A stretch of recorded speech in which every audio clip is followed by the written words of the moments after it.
council meeting of Wednesday, September 4th, 2024. We would like to acknowledge that we gather on Treaty 8 First Nations territory, the long-standing presence of the elders and the ancestors of Treaty 8. And through this acknowledgement, we extend recognition and respect to the BC Treaty 8 First Nations, the Métis, and all those who call the Peace Country home. Number 3, adoption of agenda. The council adopts the agenda as presented. Can I get a seconder? Seconded by Councillor Wall. Thank you very much. Discussion regarding the agenda.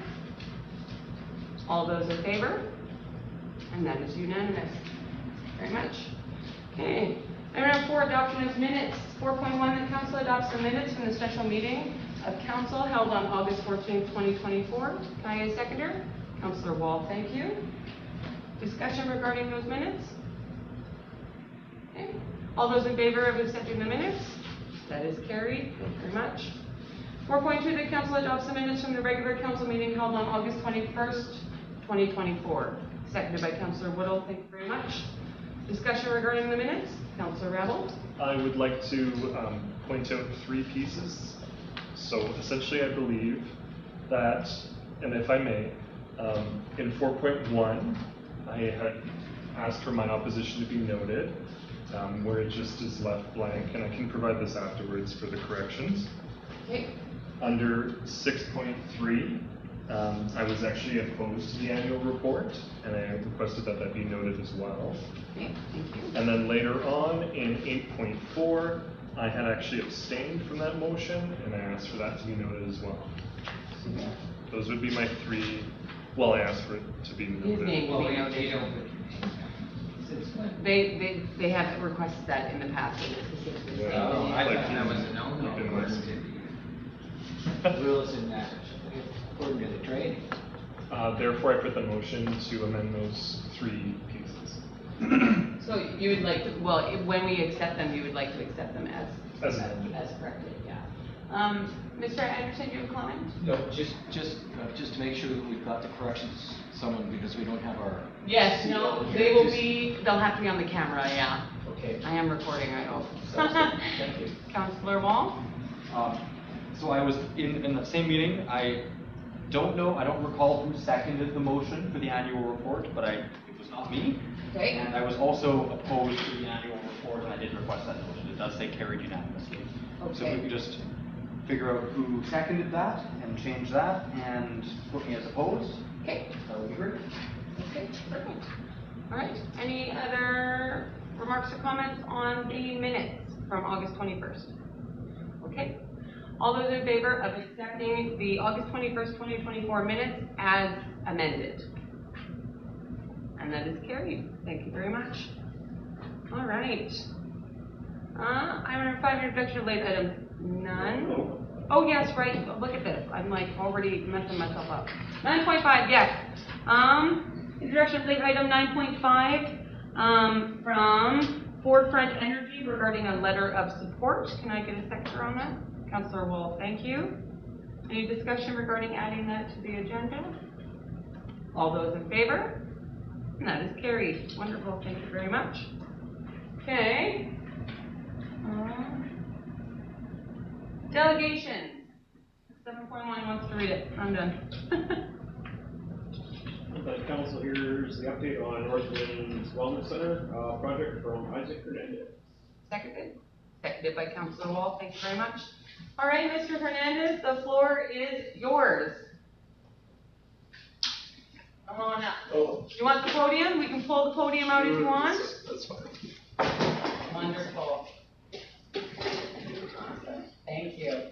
It's lovely to see you again. Thank you so much for coming. Well, thank you for inviting me. I totally forgot what you mean, but I had the chance to send to you some information.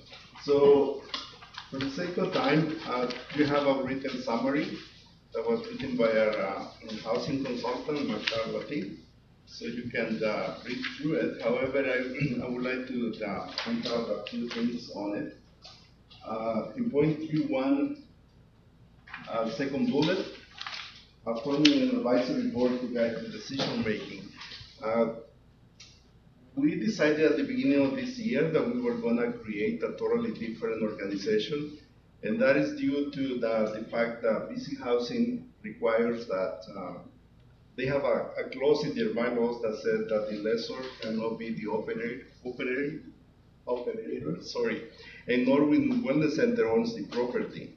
So then Norwin has to lease the property to BC Housing for 60 years or more. And then the BC Housing in return will give the contract to operate the program to a different company, which will be the society. So based on that premise, we've been working on since 2018. And then lately this year, they changed that. So now they recommended that we create what they call it a number company, whatever that is. And pretty much it's like creating another company with the name Norwinds number 2 or something like that, which will own the assets for the society, and then the society that we have right now can operate the programs.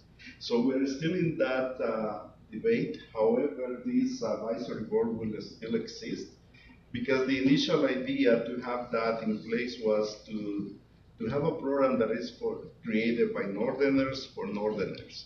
So we want our communities to be involved so that they can dictate us what's working, what's not working, they can keep us accountable, and then in that way we can serve better our district.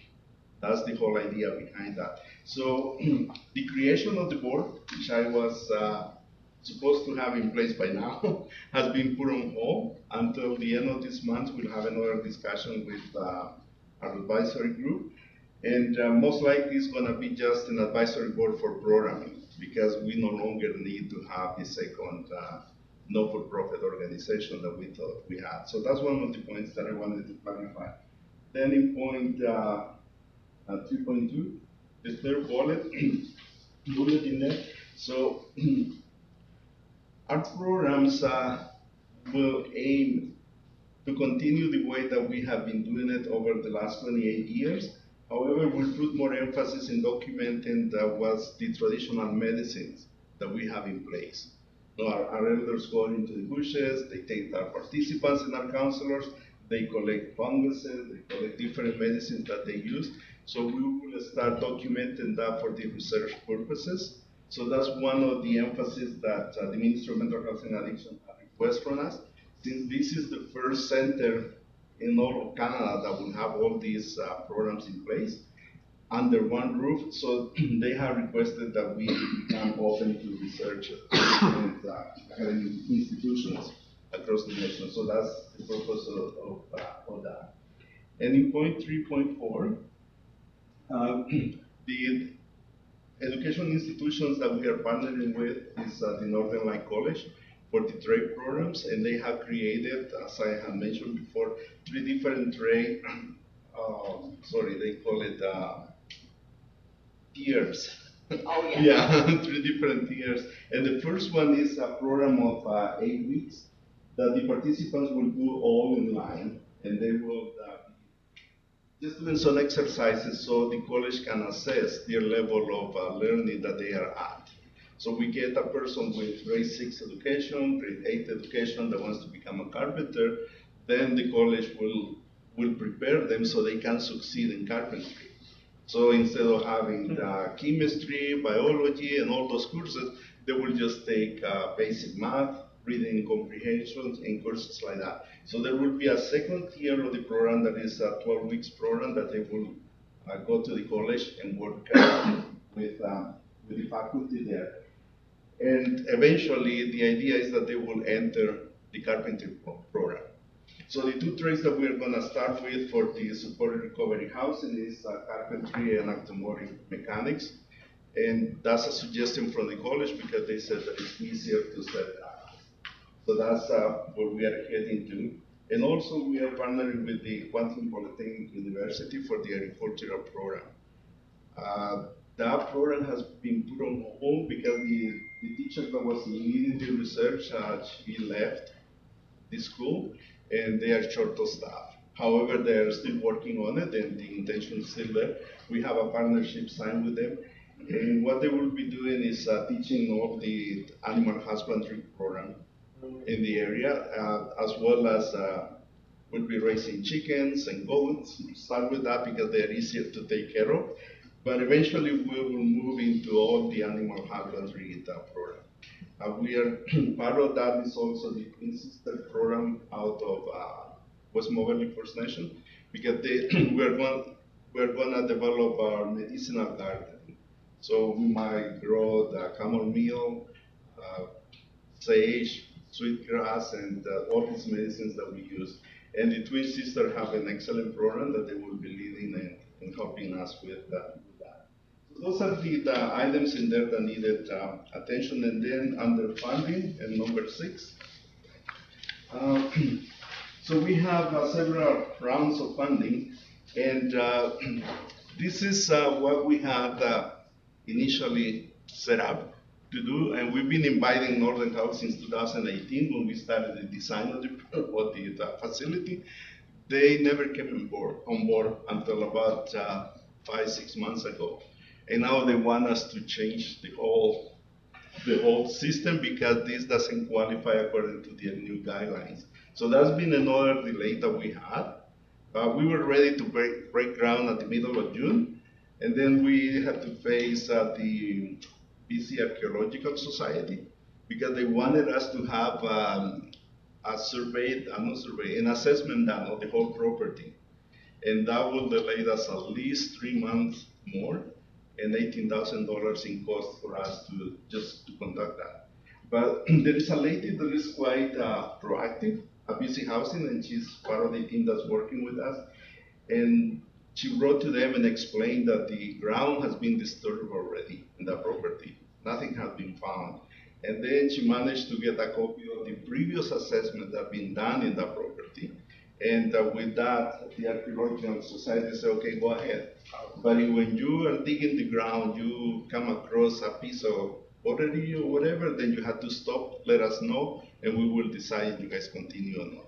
But according to the previous report that we had, the area where we are building, there is nothing on it. Apparently, there is something along the lines of the road. We don't know what that one might be, but there is it's marked as a possibility in there. So that's been another delay that we had. But both with Northern Health, in part of their new guidelines is that they want independent rooms. We had this area here, they were like a hospital ward that we were going to have for the 10 detox beds. So now they want individual rooms.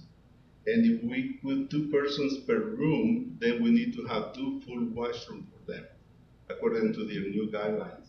And the reasoning for that is the fact that a person that comes off the street might have some communicative diseases that the other person might get. So on the sake of infection control, they require that. So as a result, we won't be able to have 10 beds for the dogs because we only have room in the whole area for 6 individual rooms. So they don't mind, they want to work with that, but they want that. Another problem that we had is that this area here is the transitional housing as well as treatment, and they don't want, Northern Health doesn't like the idea of participants walking through the detox. So we have to isolate this area, and what we'll have is that the residents that will be in this part will be walking this way, and all of these will be totally separated. They haven't approved that, but that's the best architects can come up with, and that's what we're waiting for them to discuss next week, at the next meeting that we have with them. So they are demanding all of that. They have come late on board. They are demanding all of that, and they are not providing a single cent for the construction of this building. They want us to come out with the money. So we are pretty much short about $4 million to build the withdrawal management area there. Isaac, can I ask you a question? Mm-hmm. So there's not going to be 10 detox beds anymore? No, only 6. Really? Oh, wow. That's a bummer. It is, and they didn't care. They said, well, since as long if we have our guidelines, we can work with 5.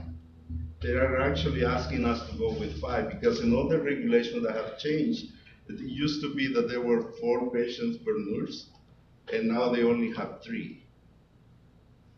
Oh, wow. And the budget that they are, offering will cover only 2 nurses 24/7 for staffing. Yeah. Once this facility is up and running, now that there's less detox beds, are you keeping your facility in Farmington operational?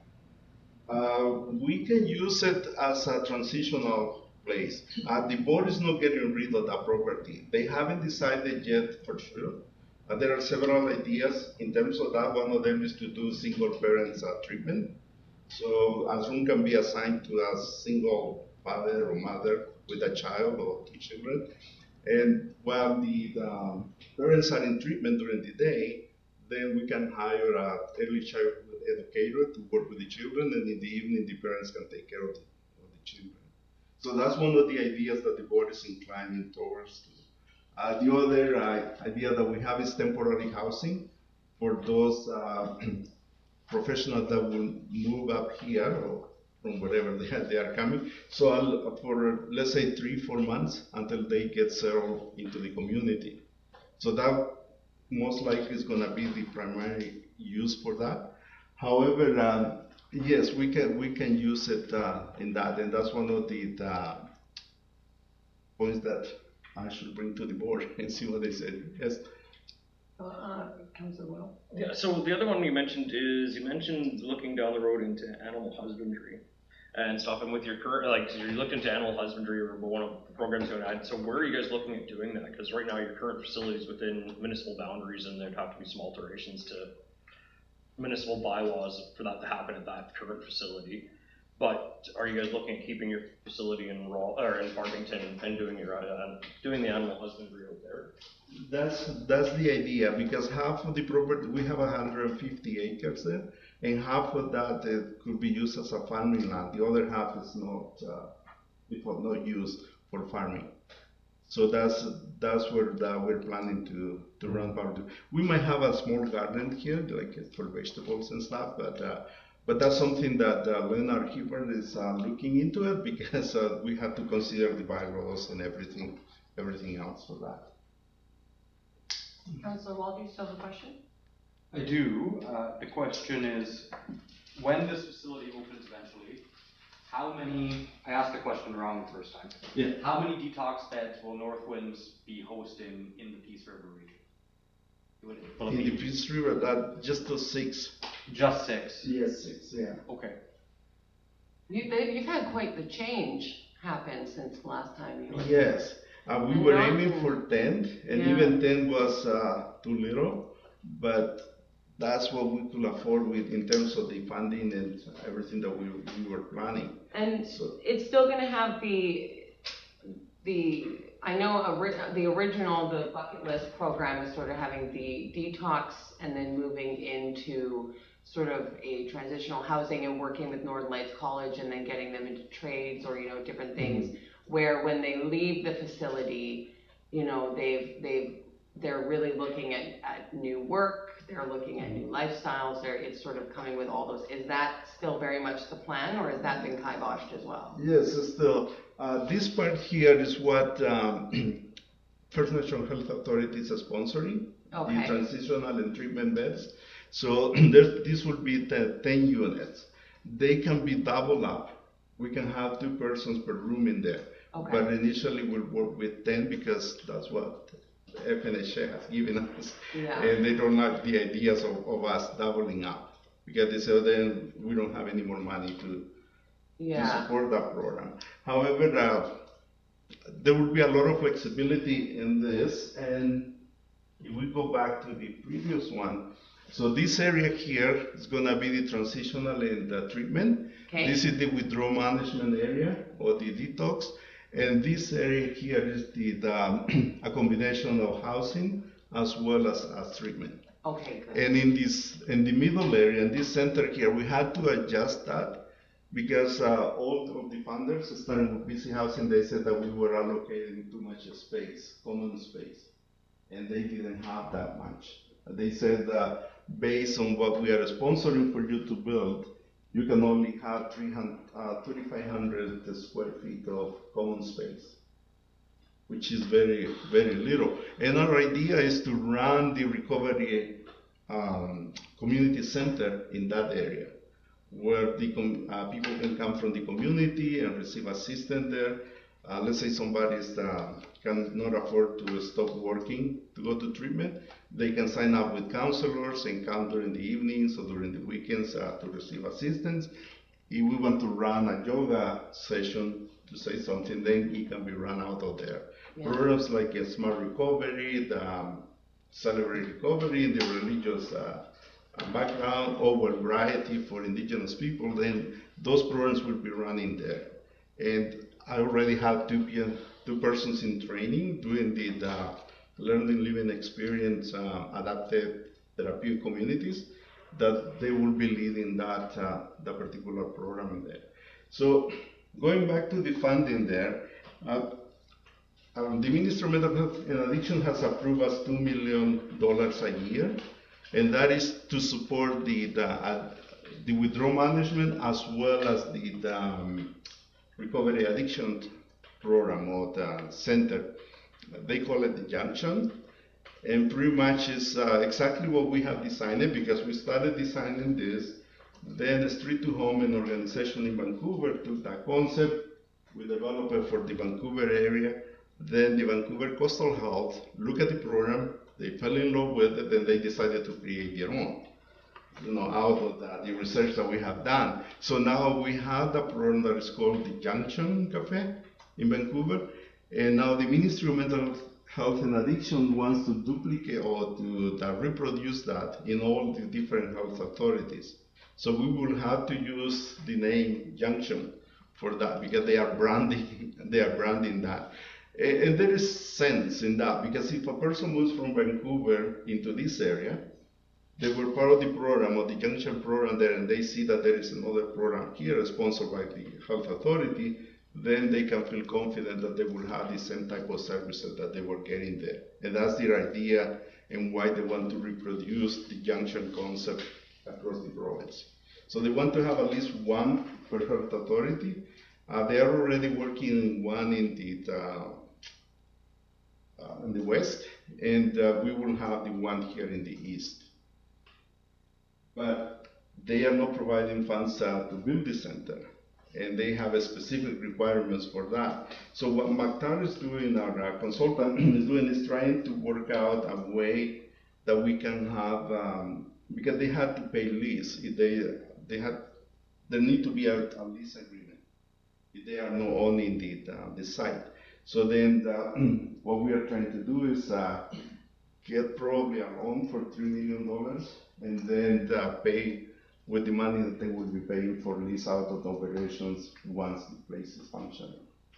So that's the latest that we're working on in terms of the Northern Health, yes.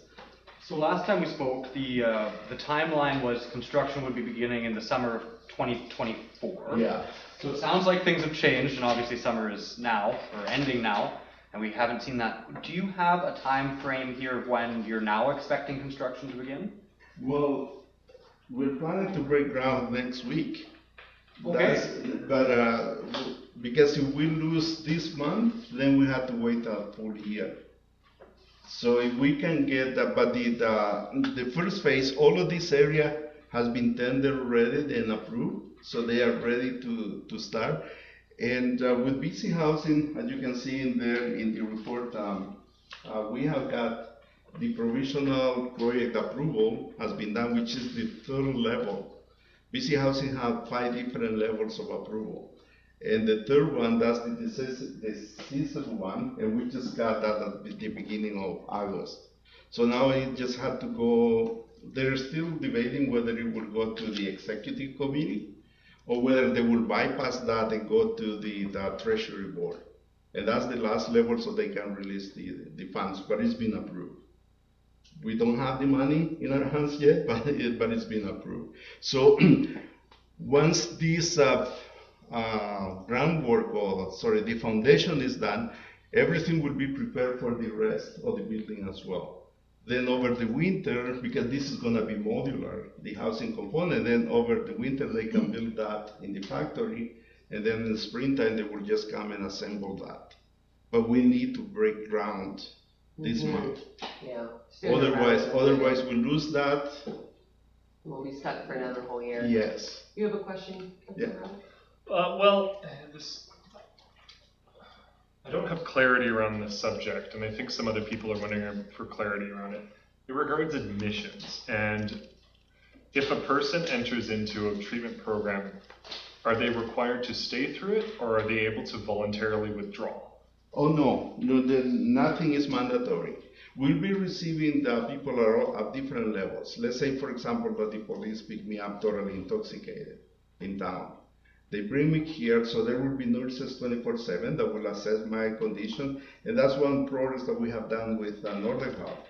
So if the person has some risk in terms of health, then that person will be moved to the emergency at the hospital.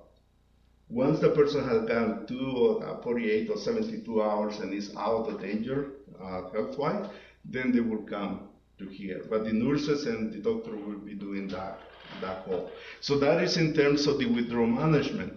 There will be other people that won't come to that, and they will continue to come just for the treatment program, the way that we are doing now. So they are referral worker, we'll do all the paperwork and preparation with them, and they will come just for the treatment program. And there will be some that won't come to any of these because they have gone to treatment somewhere else, and they will just come for the recovery assisted program, the recovery housing program.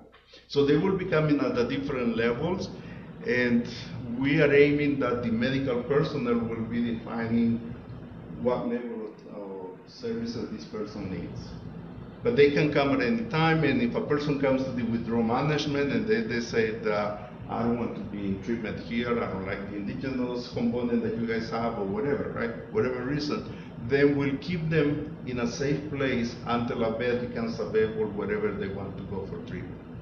So that's the difference. That answer your...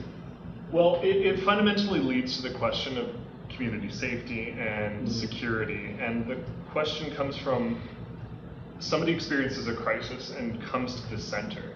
They can voluntarily withdraw themselves after a certain period of time once they've been stabilized.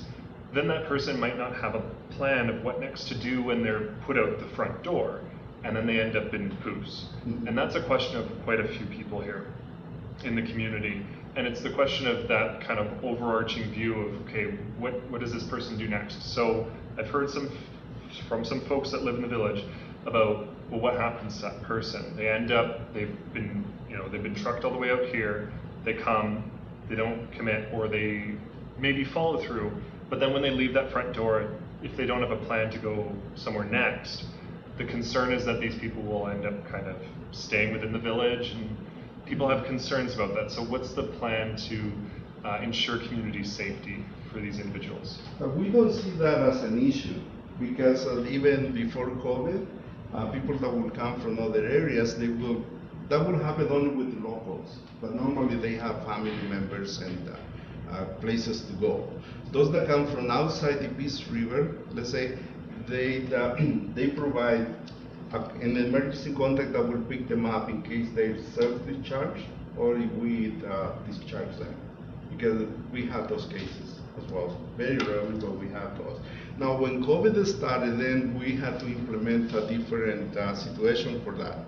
And ever since, we've been getting more people from the north and a few from the south. And when they come, they have the person that drove them off. If they don't come by plane or by bus, then the person that dropped them off normally has the information of the person that we will call, and we don't let them leave for their safety. We don't let them leave until their ride arrives. Okay. And we give it to that. We put them in their hands, and then it's their situation. So the other question I got, that's another one that's come from members of the community, especially with Northern Health being involved and the safe injection sites and safe use sites and all of this. There's been some concern brought up that, with Northern Health being involved with this project, what's to stop them from mandating and making changes and saying, now this needs to be a safe injection site or something like that?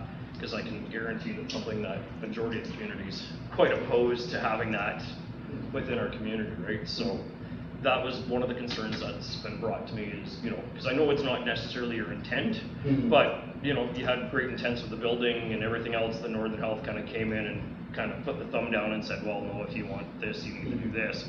So what's stopping Northern Health from putting a safe injection site or one of those new vending machines that give out paraphernalia that other health authorities are putting around from going into this facility? What we have in terms of that is we don't endorse safe injection sites and stuff. We don't, and actually we've been one of the pushers, you want to call it, for the mayors of Dawson Creek and Fort St. John, to reject this site. However, we are mandated to work with them, not in the facility here, but to work with the center that they have in the parking lot at the hospital. So then we will have to work with them.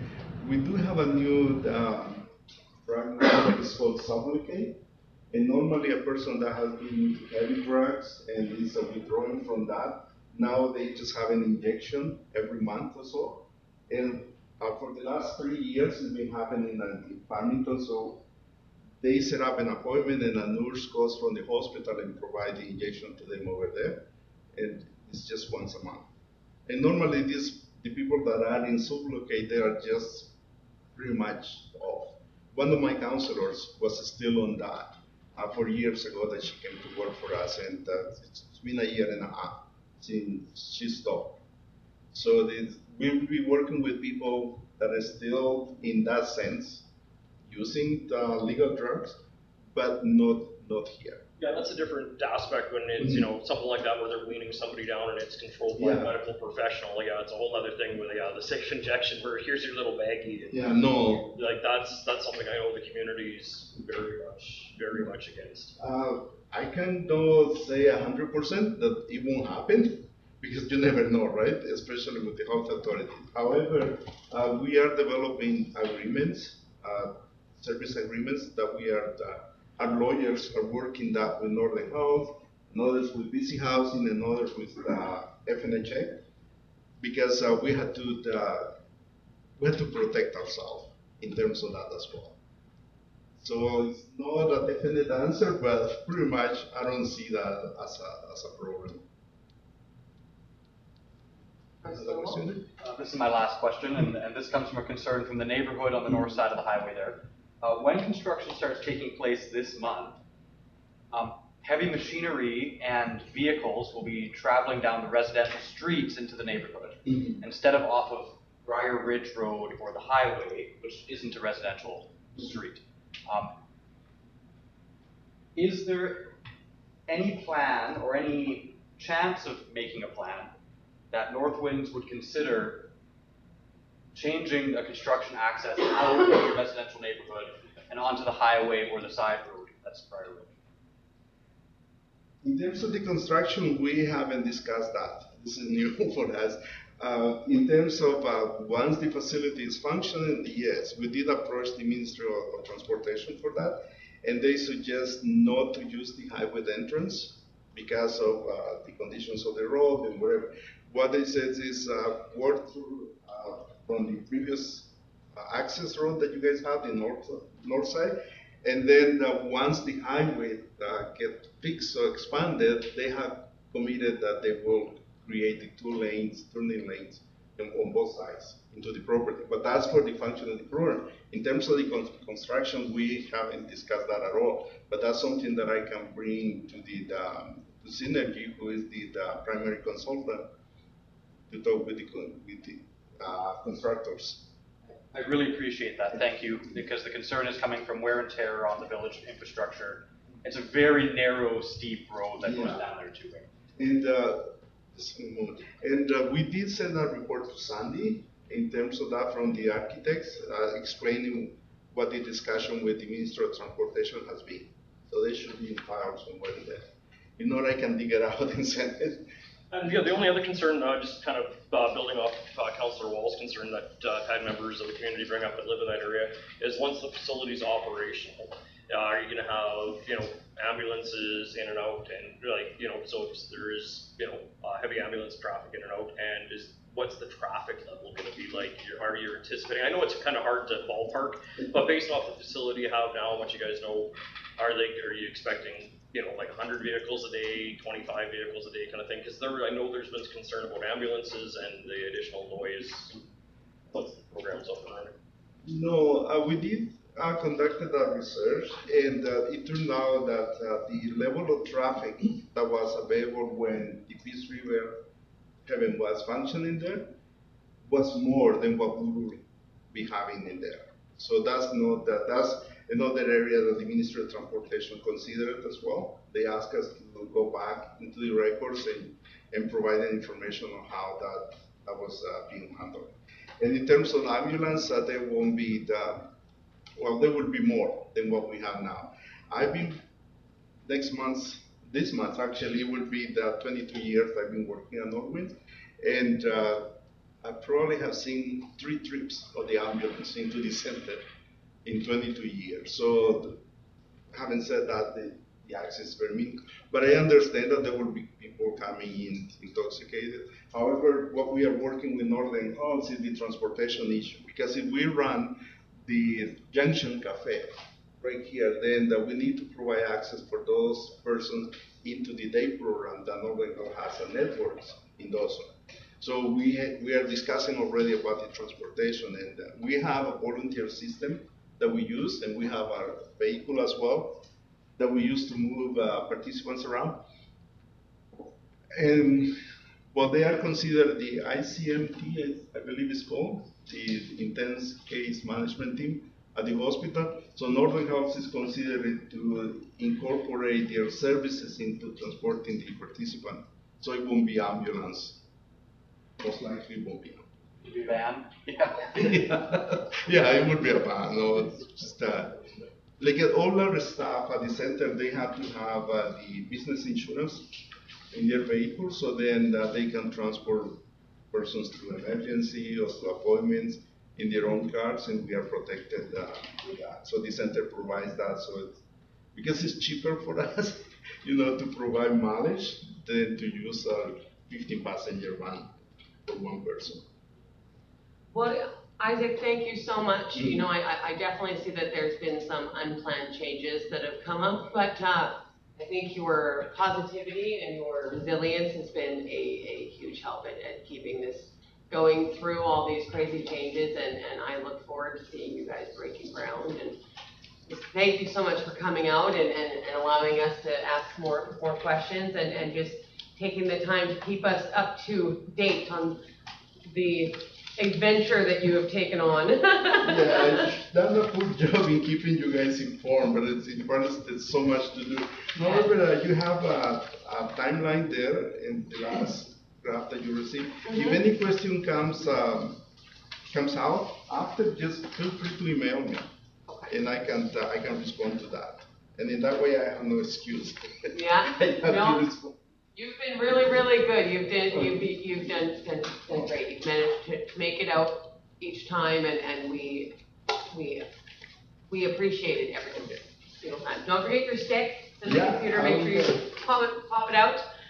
Just pull it out. Oh, yeah. There you go. Yeah, I have all the records here that Yeah. on this round, if I lose it. Yeah. Awesome. Thank you so much for your time. Thank you, Isaac. Have a wonderful night. You too. All right. I will have that traffic report looked into for you guys and get it sent off. Okay, perfect. All right, moving on to unfinished business, rising from the minutes. We have none. So number 9, new business. The council received the New Horizons grant for information consideration. It's on the next page. Seconded by Councillor Rabble. Thank you very much. Discussion. So just so council is aware, this is the same grant that we applied for in 2023 to get the seniors aging in place trial up and running. Part of that trial was sort of seeing the success of the program. Now in 2023, council had talked about maybe potentially matching this grant at some point in time to help extend these services. But again, we were looking to see how this trial went. The trial was very successful. We had over 15 seniors sign up. That included seniors for meals, house cleaning, and snow and yard maintenance. Now, sadly, the trial ran out of money by December. We only had $35,000 and we ended up running out. And we're only able to run it for the 3 months because the snow clearing was not utilized as much because it had not snowed very much by that point. In 2024, we were unable to budget for it at that point in time, so it was really cut off. So now we are getting into our 2025 budget season.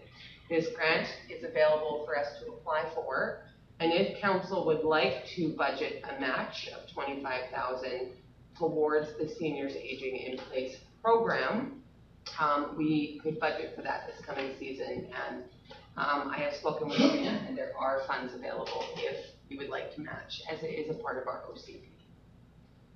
Councillor Whittle? So one of the things I think that came up when we looked at it before is I think the estimate, correct me if I'm wrong, was right around 130,000 if you're to run the program for the year. So if we're looking at putting a potential budget together of say 50,000 for it, it's one of those things we need to really look at the 15 people that used it or the people that didn't use it, what services were most utilized, and look at where would be best, because like if we get a normal winter here with snow, like when we actually get real snow, that 50,000 is going to get eaten up pretty quick in just snow removal without any other services. And it's a great that, you know, put 50,000 towards it, but really at the end of the day, it's like using a squirt gun on a bonfire. Well, it's so going to put out a little bit, but it's not going to meet that need. So I think it would be one of those things that if we do look at it, we'd be looking at pushing it back to staff to look at strategically what would be the best utilization of services. So we actually had a really cool experience last week while we were receiving our workshops and trainings with Christina Venti. She had mentioned that while she was mayor of her municipality, they had done something in-house. I've had some really phenomenal conversations with her about how they were able to get their public works to sort of expand programming within the community. And that could potentially be something that we could look at doing. I have sort of on the sidebar spoken with the staff. That is something that they would be willing to look at, seeing if this is something that we could actually do in-house. So it'd be looking at our public works team, how much added effort would it go to clearing out the driveways of 15 seniors, how much added time would that add to, and then when it comes to the cleaning, which was another very successful part of the trial, is there something that we could contract out through the office, such as a local cleaning service that already has its vetted employees and vetted insurance that are going in and then cleaning homes. So that could be a launching pad as well. The biggest thing that we're looking for right now is we're not even looking for the match at this point in time. We're just looking to apply for the New Horizons grant to see if we can even get it. So that's mainly what this report is. But we just wanted to sort of include that last little bit to begin the conversation as we're going into budget season. Councillor Wall? I've spoken with not all 15, but 3 of the seniors that were part of this program. Yeah. And they found it phenomenal. Yes. Yeah. Like one of them was even saying, like, you know what, they were going to put their house on the market and move to town because they just couldn't stay in Coos. And you know what, living in a home for 50, 60, maybe 70 years and having to sell at the right, you know, when the you're prime of retirement, prime of retirement and having to move to town, that if we can't support the people who kind of built this place, what are we doing? Right? Councillor Rebel? Is matching required to proceed with this grant application? No. Okay. There is no match requirement. I just know that was a conversation that we had, and we thought we'd put a bug in council's ear. Councillor Wall? If I recall, I might be recalling incorrectly here, but did we not ask to budget for this money for this year as well? So we were asked to budget for the grant amount. It's the match amount that is sort of the idea that staff was wanting to bring forward to council. Okay, I'll make the motion to apply for the grant. Okay, can I get seconded by Councillor Whittle? Thank you very much. Discussion regarding applying for the grant? I know he stuck you right in the corner, didn't he? Man, oh man. Councillor Rebel? Well, the implications of applying for this grant is that there we we may go. have to match it. Therefore, we should talk about budget. Okay, perfect. So, with that, So obviously council is asking to go apply for this grant. Yes. If we are to match it, it is not purely council writing a check right now. It is simply saying we will put this in the 2025 budget as we are working to formulate it. If council would like to, you don't have to commit to matching anything now. It's just putting the idea out there, getting the thought process going. Mm-hmm. And then with the entire budget presentation, as we work on it, we can see the implications and Yes. move things around as needed. Okay, thank you. Absolutely. Just getting the old cogs turning, that's all. The only thing we're really needing tonight is just permission to move forward with applying with the grant. Also, if we don't get the grant, we have nothing to match. Yeah, it's one of those nice little, Floating ducks, you know? yeah. However, Councillor Rabble? with applying for the grant and then obtaining the grant, we would therefore have to provide the service. The service could then have spillover where we might have obligations to ensure a certain level of service, which would imply cost in the village. So there could be that spillover effect potentially. Well, council always has the same option that they had in 2023, which is basically we run the program until it runs out of money and then it stops. And that's exactly what we did in 2023. Yeah. We ran it till it ran out of its last penny and then it stopped. I can speak from the phone calls I received. The abrupt stop was very hard on the Okay. local seniors. That was very difficult for them. And they felt a bit blindsided. So I just would like to keep that. We did run on okay till the money runs out, and I think the intentions, I know the intentions behind it came from a very positive place, and I just think it sort of died in the water after that because we weren't able to do it again in 2024. So it was a bit of a difficult scenario there. Councilor Wall. So because the program, I remember, I've spoken to more than 3. I remember when it stopped, people were upset. Is there a way, this is going to be an unpopular idea, but it's an idea. Is there a way that we could apply a service charge once the money is up and apply it to the municipal billing system that we have so that we can continue that program without it having to come out of general revenue? So if we were to do that, so if we were run the full-blown seniors aging in place program that's run through Dawson Creek, that's $10,000 a month. Not per person. No, but overall it's $10,000 a month charged to the municipality to run the program in the community. Yeah. The service fee to that would be too large for the taxpayer to take on. But if we were to look at moving it in-house, we might be able to sort of stretch that money in a more efficient way. Does that make sense? Yes. Yes. My question was what service charges though. I know. Well, I'm thinking service charges as in taxpayer charges. What are you thinking in service charges? Might be a miscommunication there. I'm thinking those who receive the program pay on a 2-month billing cycle through the municipality an extra $100 to help subsidize that program. I see what you were saying. Or something like, I don't know, that's just a number of. It could definitely be something if council was interested in looking in the future. Councillor Rebel, you had your hand up for Councillor Woodall. Do you still have a question? Well, essentially, we should think about what level of service we're providing, and if snow clearing is a big priority, then we focus on that, and how do we provide it for the entire duration of the winter.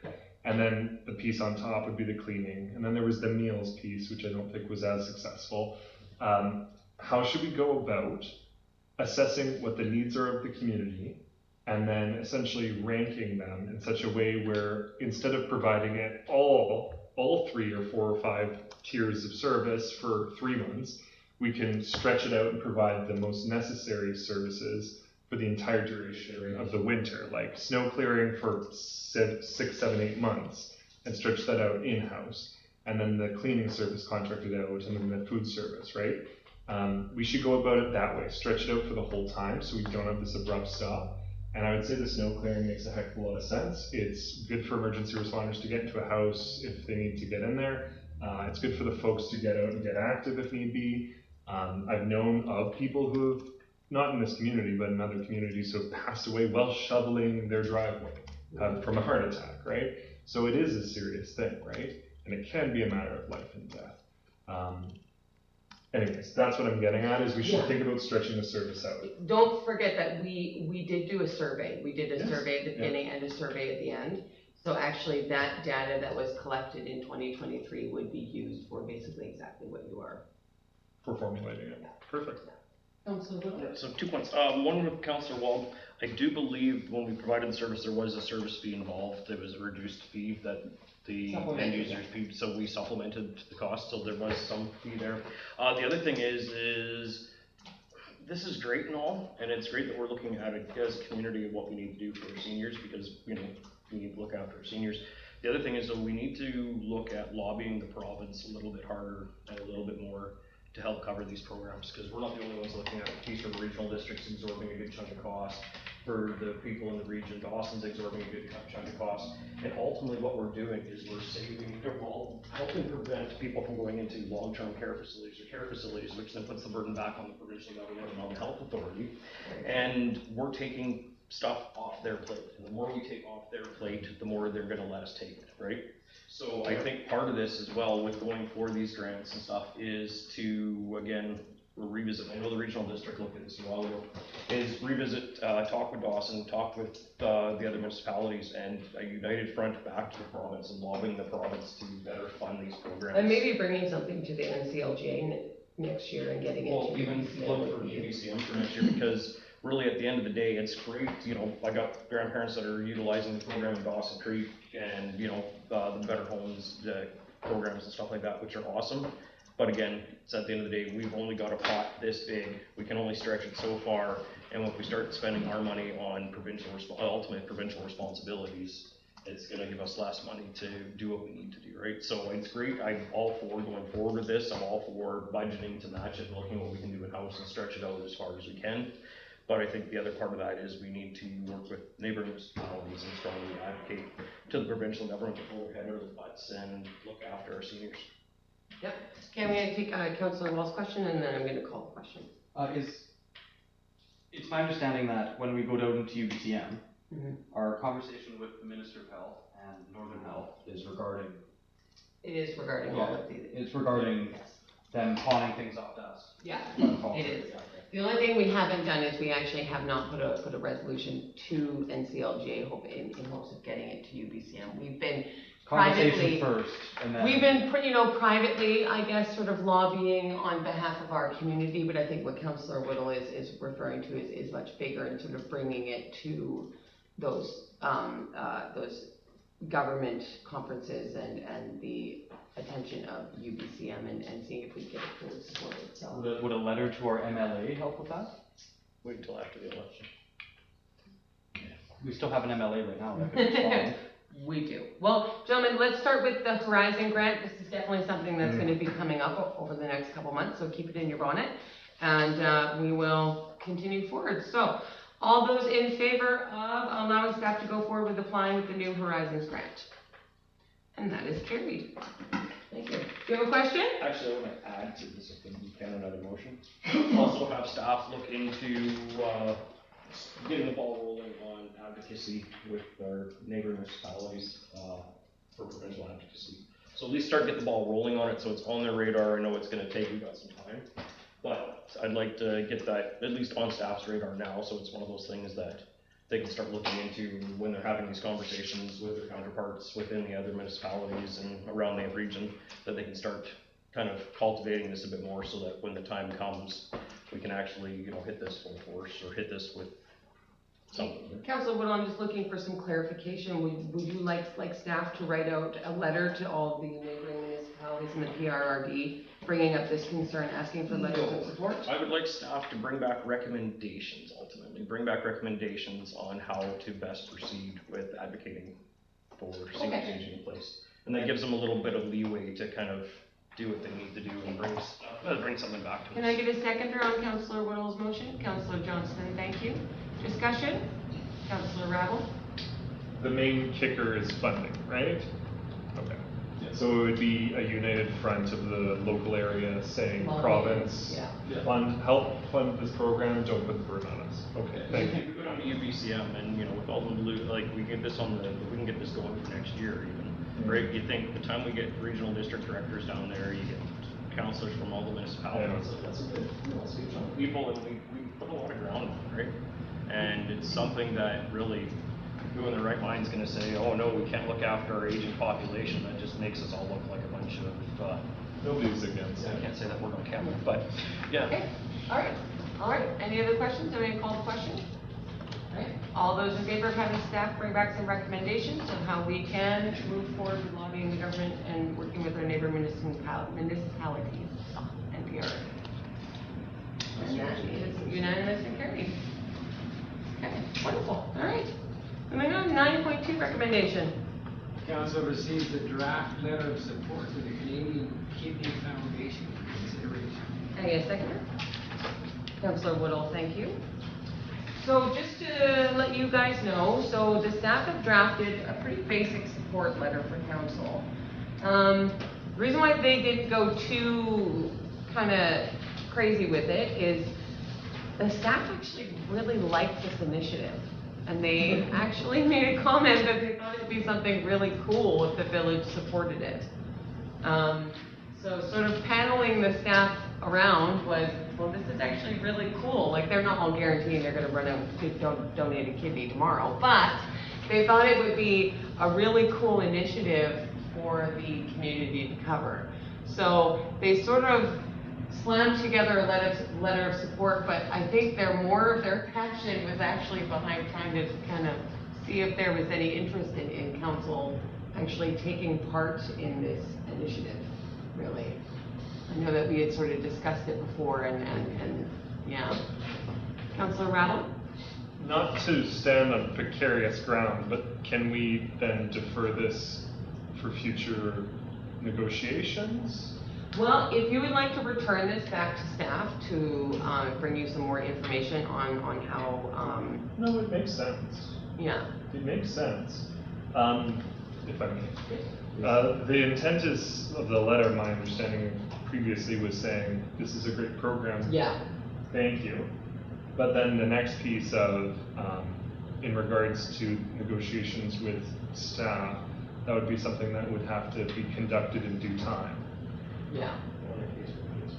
Well, in future. Well, so basically, like, the understanding of this, and this is very much the conversation that staff had, is it's really just the village sort of signing up to say, okay, we're going to take, 80% of a employee's, a standard employee rate, and we're going to set it aside so that if one of your employees ever at any point in time decides that they would like to become a kidney donor, you're going to support them taking a few weeks off while they recover and then coming back to work.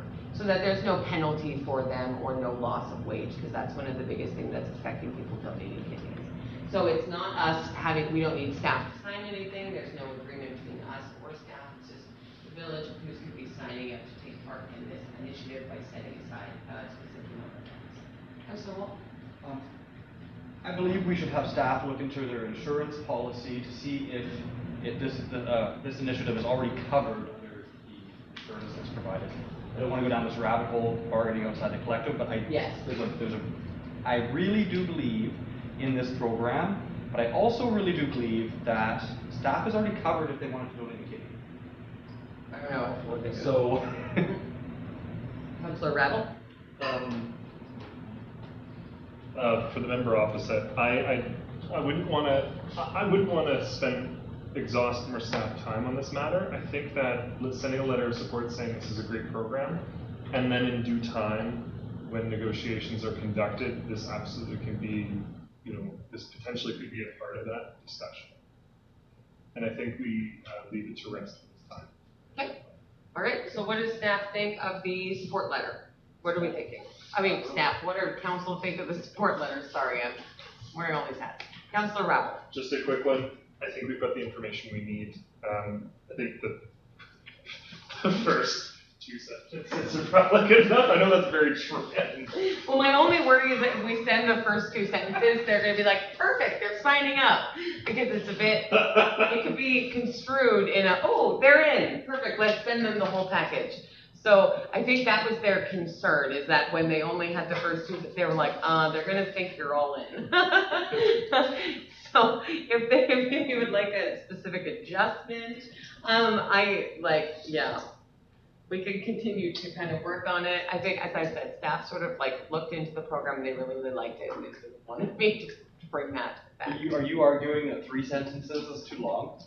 If I may, I don't think we need to spend time going back and forth. I think we have the information we require at this time. I think the information piece be struck, the last paragraph. I think the village supports maybe be changed to something of supports the intent or something of that manner. Okay. And I don't mean to belabor this with wordsmithing. Okay. No, sounds good. We can easily do that. We could just say thank you for your letter and request regarding the Circle of Excellence program. The Village of Kuskoopie supports your efforts with this initiative to support employees who are living organ donors, and we look forward to hearing more about your program in the future. Okay. That'd be a nice quick. Yeah? Okay. Just like program though. I'm just like verbatiming. You kind of got to end it where they're not like, oh, cool, they're signing up. Send them the the refrigerator box. They're in. Yeah. Okay. All right. Well, yes. If council is fine with us sort of verbating a quick little, we look forward to hearing more about your program in the future. If you're comfortable with that, we can toss that on there and send her off. Yeah? Okay. All those in favor of accepting the Living Circle Donor of Excellence letter of support with amendments? And that is carried. Thank you. I was like, how am I going to word that? Okay. All right. 9.3. That council receives the report on the BC Summer Games Kuskoopie participants. Seconder? Councilor Whittle, thank you. So, we included a picture. This is our young man.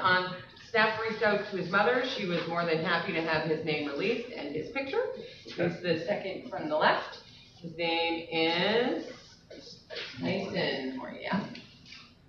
And, Tyler. Let's say Tyler. I know. That would be my fault.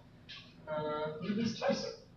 Tyson, Well, the official website. The official website is Tyson, and it's Tyson Morton. Morton? This is all me. Sorry, guys. Okay. My fault. Yeah, Tyson Morton. I was like, it is not Morton. It is Morton. I know his mother. Yes. So he went out. He represented us. You guys wanted to find out some more about him. He placed 19th as a final standing, which is pretty good. He was our rep for the Village of Kuskoopie. So, yeah. Good job, Tyson. Yes. I moved to draft a letter to Tyson regarding to commend their athleticism and for participating in this event. And congratulating them, I guess, on their Congratulating them, placement. something of that nature, just essentially a form of recognition. Okay. You should sign it. Yeah, Okay. I think that's lovely. Can I get a seconder? Seconded by Councilor Whittle, thank you. So basically, you guys would like staff to just draft a letter stating, congratulating him on his achievement, thank him for representing the Village of Kuskoopie at the BC Summer Games. Make sure that if I write it, I put this poor gentleman's name in there properly, dear goodness. And then we can all sign it on our behalf, and yeah, sounds Print it on fancy paper. printed on the fanciest, with a seal. The village seal as well. all in macaroni. Put a hall up for this one. I'm gonna like put coffee on it so it gets that old piratey look, yeah. Okay. Okay, yeah, that sounds great. Any other discussion regarding that? All those in favor? Perfect. And again, it is a correction, it's Tyson Morton. Goodness gracious, that's totally on me too. Ugh, terrible. Okay, 9.4 recommendation. The council received the draft letter response to the city of Vernon for consideration. Seconded by Councilor Wall.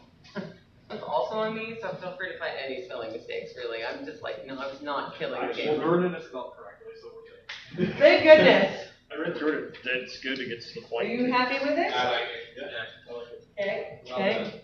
Me and my wonderful editor extraordinaire worked on this thing for about 4 hours, but it was interesting the different ways we tried to put it nicely. we were trying to be. Don't put it nicely. We were trying to be PC. You know what I mean? Yeah, exactly. Okay, so council is happy with this? So all I'm needing is a motion to accept and send. Councilor I'll Whittle? make the motion that we accept the response to the city of Vernon. And send it to the And union. we send it to UMBC, You, UBCM, sorry. thank you. Yes. I got the right UMBC. Yeah, exactly. Councilor UBCM. Whittle, in case you'd like to make an amendment, I stepped over me. To include sending this letter out to the city of Vernon, the Union of BC Municipalities and the surrounding communities, if you're interested in, Yeah, sure. or anybody seconds it. What she said. Okay, seconder on Councilor Whittle, Councilor Wall, thank you. Awesome. Any other discussion? All those in favor? And that is carried. Awesome. Okay. We've now moved on to 9.5. Thank goodness you said that. Council, what? 9.5. I know. 9.5, the council received various communications regarding a Forefront Energy letter of support request. Yes. Can I get a seconder? Councilor Wall, thank you. Yes, Forefront Energy has reached out. They are applying to the South Peace Mackenzie Trust. If you look on the second part of the email, they are basically looking for a letter of support. They're looking to expand their operations within the village of Pouskoupi, and the South Peace Mackenzie Trust basically does have a grant that allows them to hire 2 added employees. And these 2 new jobs in Pouskoupi would increase output of solar and clean oil tech units for their shop, and meet oil field customer demands for green power units and other tech that cleans up gas wells. So it would have a great environmental impact to it. It would get more work going on within the village of Pouskoupi. They have included a little bit of a template there at the bottom, but I know our staff are really good at slamming out those letters of support. They're really just looking to see if you guys are interested. Councilor Whittle? And where are they located in the village? They're in that green building. No, okay. Yeah. But they can't be. Yeah, Councilor Walsh? I make the motion to direct staff to draft a letter of support to Forefront Energy. Seconded by Councilor Whittle. Thank you very much. Any discussion regarding that? Councilor Rabble? Wonderful idea. Industry, employment in the village, technology melding with existing industry. That's fantastic stuff. Very excited about that. I wouldn't mind a bit more information on this. And then the other question is, when is the deadline for them to apply? Like, if they're to get a letter of support by the municipality, which we're in for the South Peace Mackenzie Trust, what's the deadline for submission? Because if we draft a letter and it comes back to the next meeting, 18th is canceled, that's October 4th. Is that enough time for these folks? That's one question there. But then, of course, before we, support something, we should have maybe a little bit more information. It does sound fantastic, though. It's not any word of opposition. It's actually in full support. It's just a bit more information might be needed.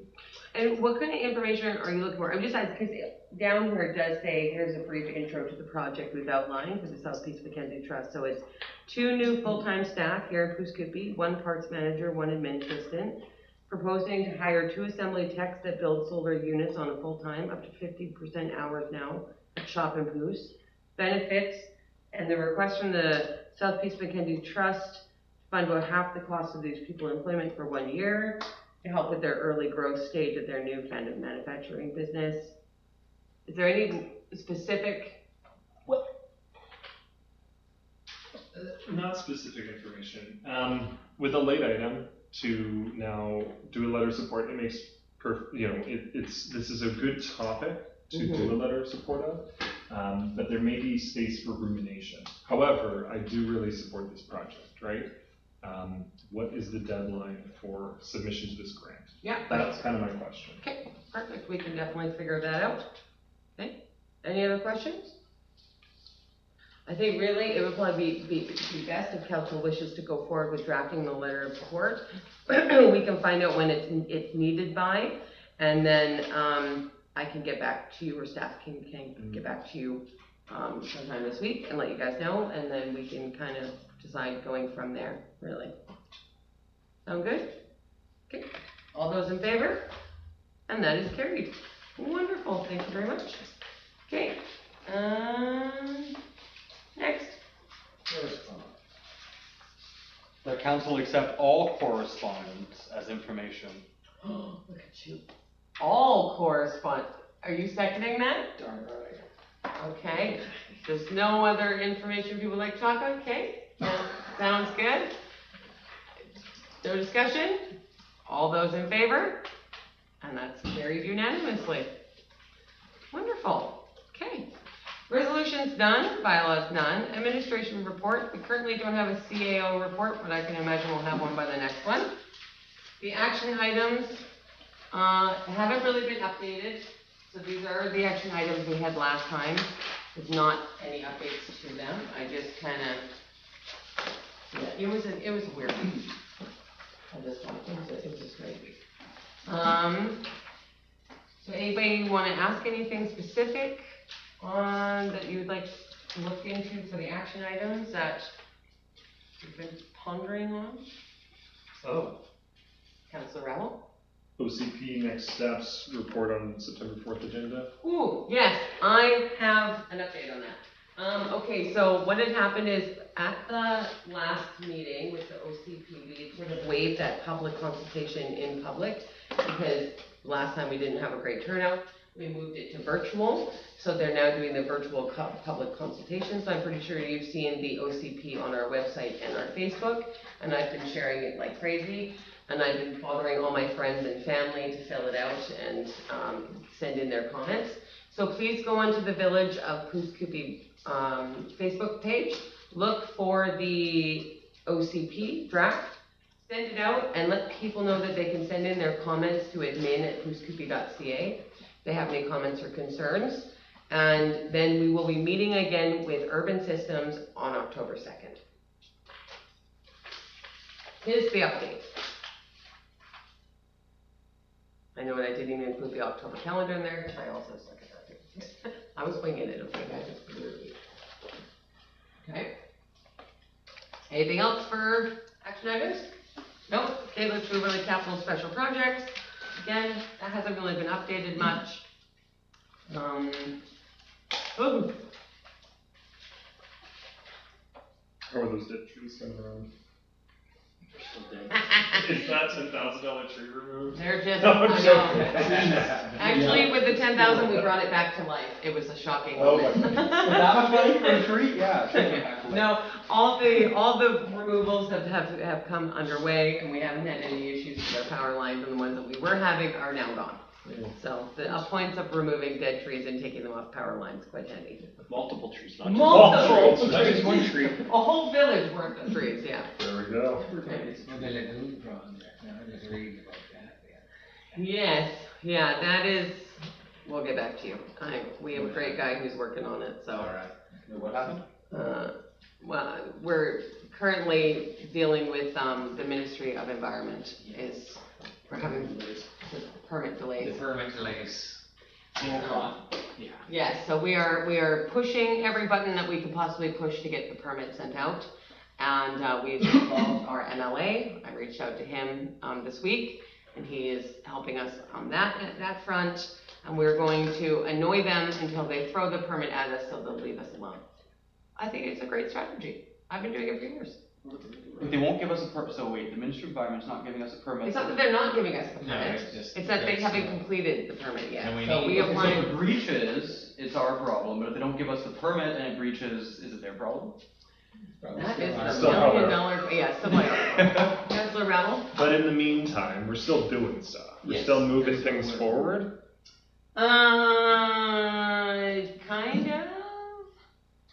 Hmm, What would you call that? I don't really know. If I may, Please do, this is the other man who's helping me. second day on the job, so it's kind of all ahead go, but I did get a hold of Urban Systems. There you go. They're on them, they know that this, if we don't get something done, probably, they It'll be figure there's another probably year. 8-10 weeks worth of work, so we're probably not gonna get it all done anyway, even if they were starting, they're supposed to start this week. On the 3rd. Yes, and that's been postponed until we get the permit.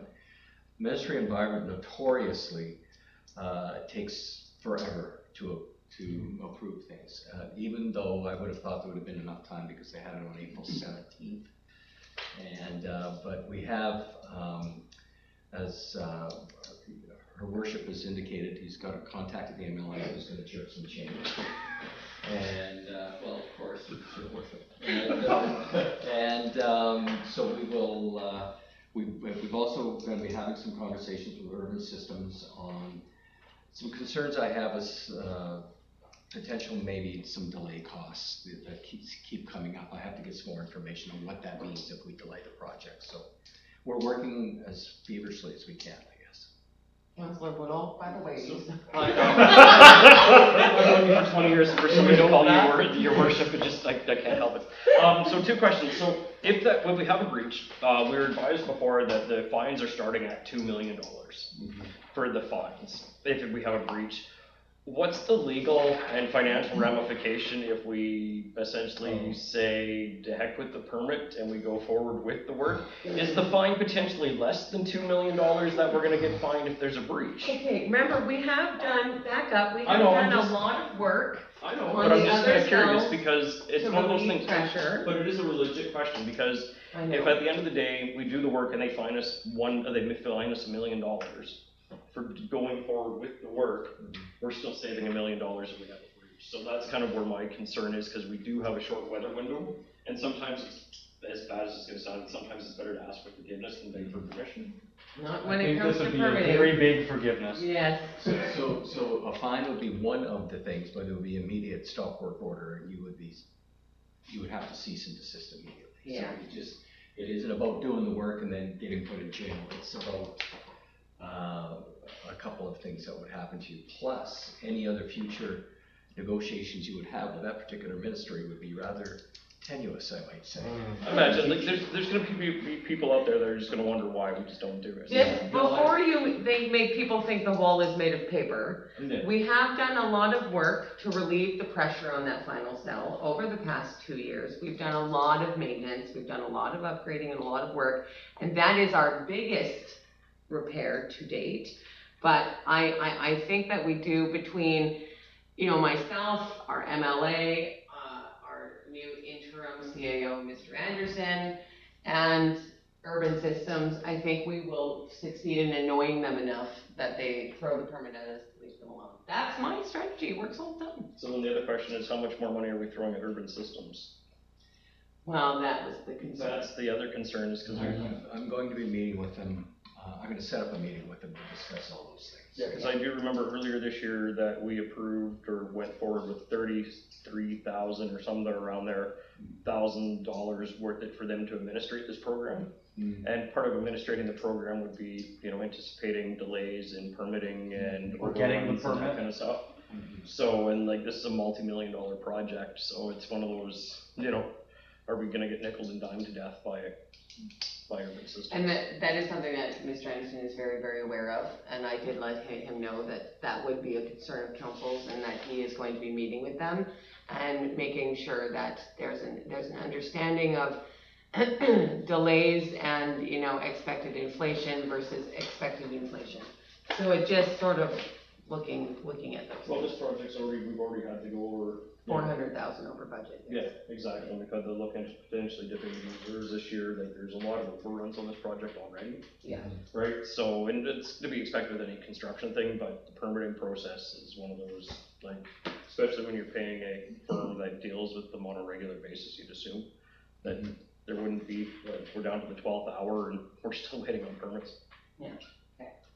Yes. So Mr. Anderson will keep us updated. Frustrations, and I will pass it on. He will keep us updated, and I know, as I said, I reached out to our MLA and I spoke to him the other day. Yeah, I've seen that email. He's very, very aware as well. So, okay, all right.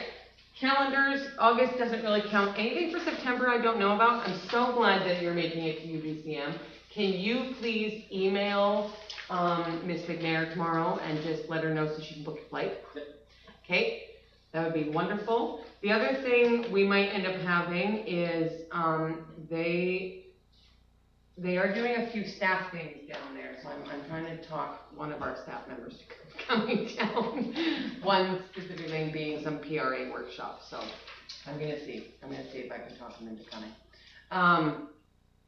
Do not forget, on the 24th of this month is our Doig River First Nations luncheon, okay? Do not forget, very, very, very important. Still looking at August. Don't look at August, Howard, it's supposed to ignore August and move straight to September. Can you send out a calendar email reminder for that one? Yes. So it goes in the schedule? Yes, I will.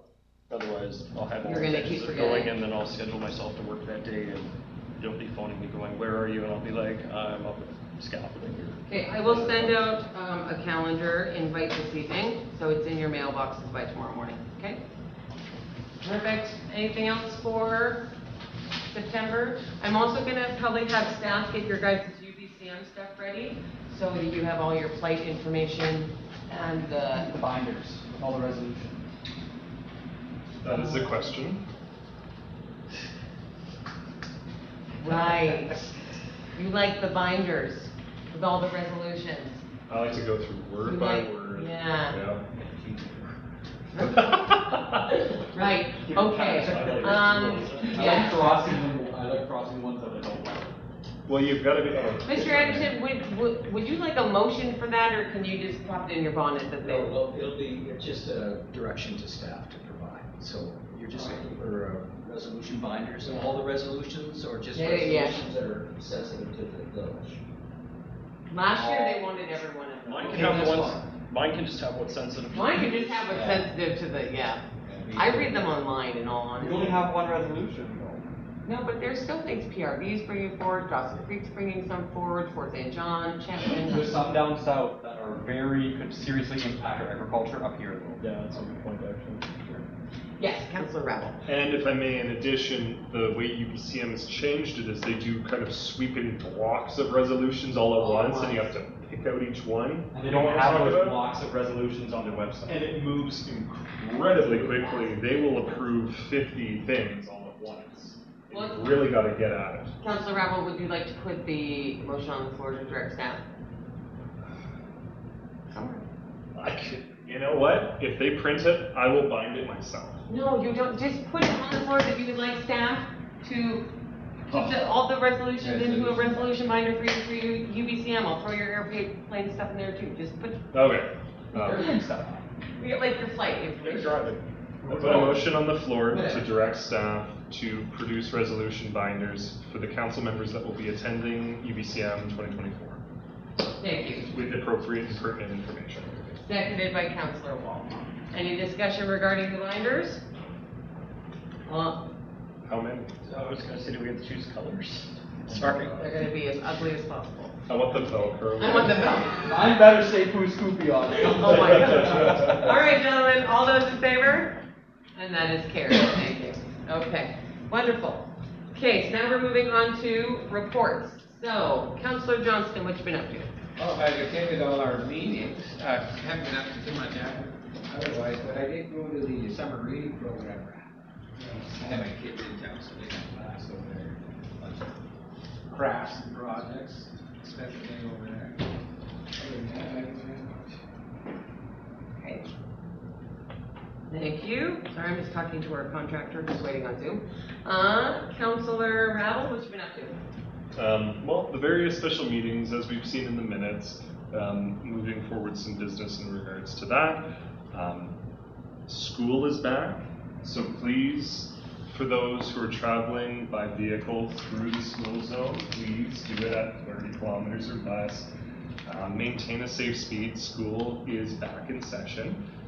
Keep that in mind. You know, it's not just whipping around at 50 or 70 around that corner. It's keeping in mind that, you know, kids could be around. And even if, you know, classes might be going on, there's always some kid walking on the railway or walking near the highway. And so you've got to pay attention, honestly. So because the school's right beside the highway, keep reasonable on the highway, obey posted speed signs. I attended that governance session. that happened recently at the end of August, hosted by a contractor.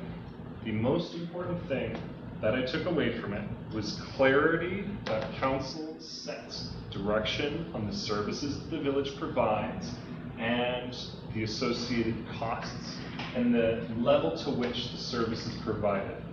That for me helps put kind of a box around what we do in a good way, because it helps clarify our roles, and I think we can do some really fantastic work in defining what services we provide, what service levels they're provided to, and in this upcoming budgeting season, I'm very excited for the conversations around how we will fund these services appropriately and in such a way where we encourage business and make this an extremely attractive and more attractive community to live in. That's what I'm excited with there. And then other than that, the library board is continuing to work on their plan for essentially utilizing that grant money that was given by the province to improve assets within the library and other pieces at work. Okay. Okay. All right, Councillor Wall, what you gonna do?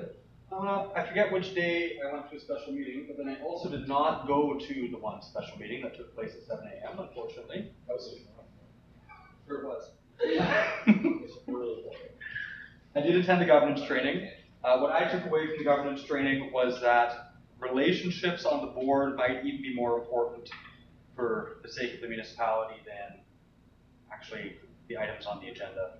That's something I'm going to have to shift my brain.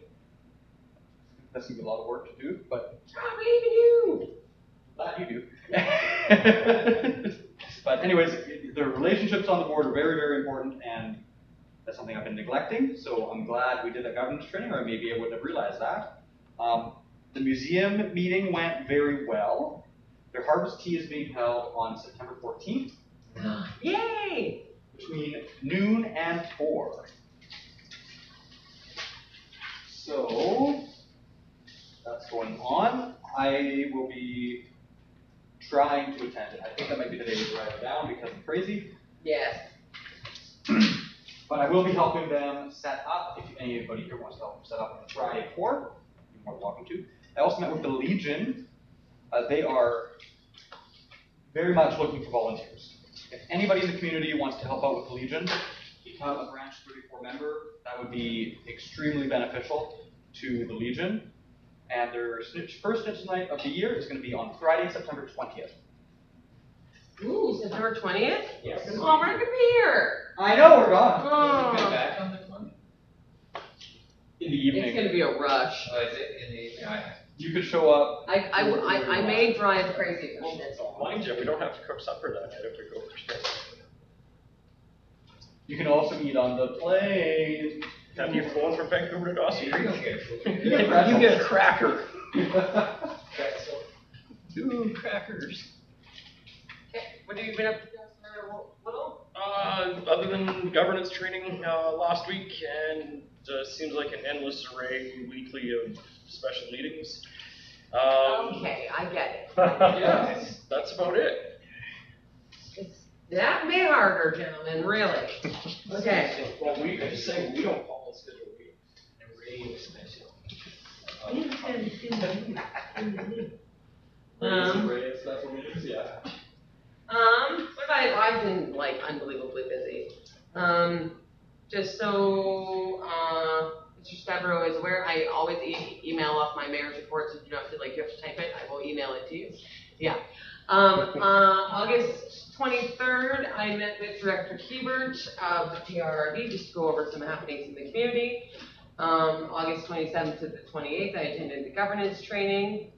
August 29th, I met with Northern Health regarding the seniors funding in the village. So I have been advocating with them for the past year, and I'm being stonewalled basically. The whole week of half of this week and half of last week, I've sort of been in helping staff as we transition with our interim people, just kind of helping and being available. So I've been around a lot. I'm pretty sure they're all sick and tired of seeing me. September 3rd, I met with the CAO of the PRD regarding the Healthcare Scholarship Committee. And then today I was in the office again, and here I am. So I also, I did governance training and, I've done so many things, I can't even keep all my days straight anymore. So that's what I've been up to. And I've been taking a large amount of her time over the last 2 days. He ignored him. He's been just fine. He's doing wonderful. Okay, all right, so question period. Any questions from the gallery regarding today's agenda? None. He's silent and stoic. Perfect. Okay. Good. I know, yeah. All right, so item number 16. So in camera, who wants to read?